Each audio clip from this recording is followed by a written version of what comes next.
Hadis riwayat Imam Tirmizi, walaupun hadis gharib, tapi dia ada kaitan dengan dua hadis di atas itu tadi. Menunjuk kepada kebajikan adalah seperti mengerjakannya. Kita bagi contoh, kita ajar orang buat satu kebaikan, macamlah kita buat benda tu. Kita promosi kat orang lain supaya naik haji. Kita naik haji dapat pahala haji kita. Orang lain yang termotivasi dengan sebab cakap kita tu tadi, dia naik haji, dia dapat pahala haji, kita pun dapat juga pahala dia. Banyak pahala kita.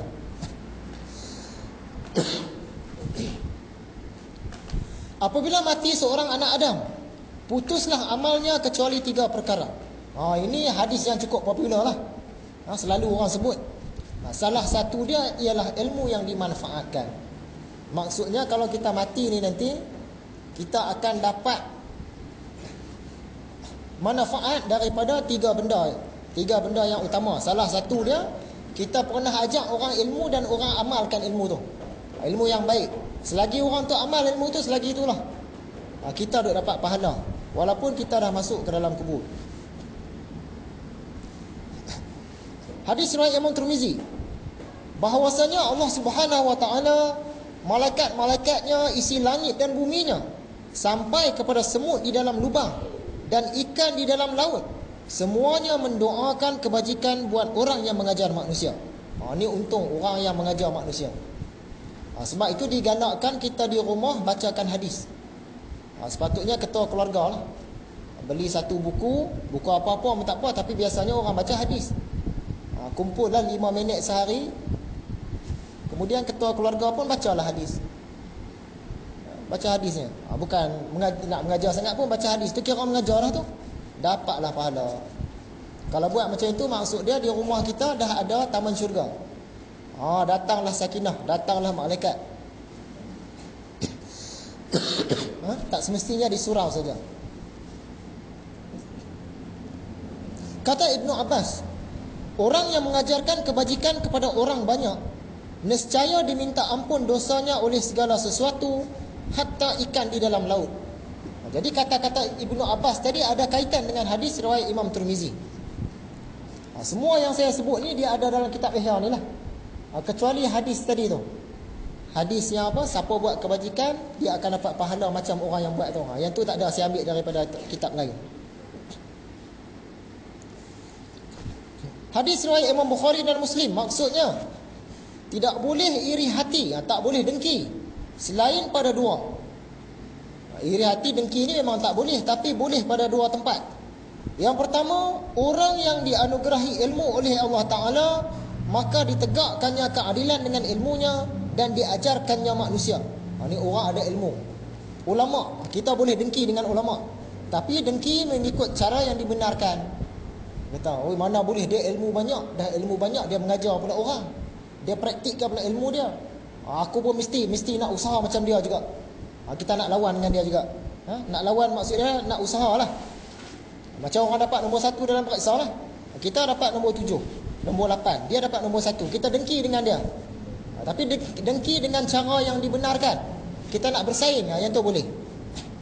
Bukan dengki kita menganiayakan dia, tak boleh. Dan kedua, dengki yang dibenarkan pada orang yang diberikan harta oleh Allah Ta'ala, maka digunakannya pada jalan kebajikan. Orang tu ada harta dia tu dia guna untuk kebaikan, yang tu boleh dengki. Kita pun, harta kita pun kita nak guna pada kebaikan juga. Kata Nabi Isa, barang siapa berilmu dan beramal serta mengajar, maka orang itu disebut orang besar di segala petala langit. Maksudnya dalam kalangan malaikat, dalam kalangan bidadari, orang yang ada ilmu, dia amal pula ilmu dia, dia ajar pula ilmu dia, orang ini disebut orang besar. Di mana? Di langit. Maksudnya dalam kalangan penghuni langit lah, iaitu para malaikat, para bidadari, para bidadara semua. Hadis Abu Daud Tirmizi, barang siapa mengetahui sesuatu ilmu lalu menyembunyikannya, maka ia dikenakan kekang oleh Allah dengan kekang api neraka pada hari kiamat. Kekang ni benda yang kita bubuh di mulut kuda tu. Kita tarik ke kanan, kepala kuda tu pusing kanan, dia pun ikut ke kanan.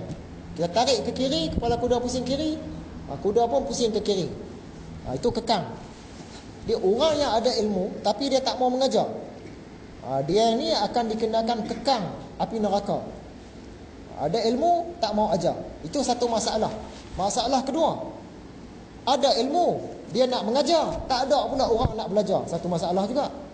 Macam yang di bawah tu. Berkata Atha, aku masuk ke tempat Sa'id bin Al-Musayyab dan dia sedang menangis. Lalu aku berkata, apakah yang menyebabkan engkau menangis? Dia menjawab, kerana tidak ada orang yang menanyakan sesuatu kepada aku. Dia ilmu ada, memang dia nak mengajar, tapi orang keliling dia jenis tak mau belajar. Jadi dia sedih. Dia sedih. Orang tak mau belajar. Dia memang ada ilmu, memang nak mengajar, orang tak mau belajar. Itu yang menyebabkan dia sedih.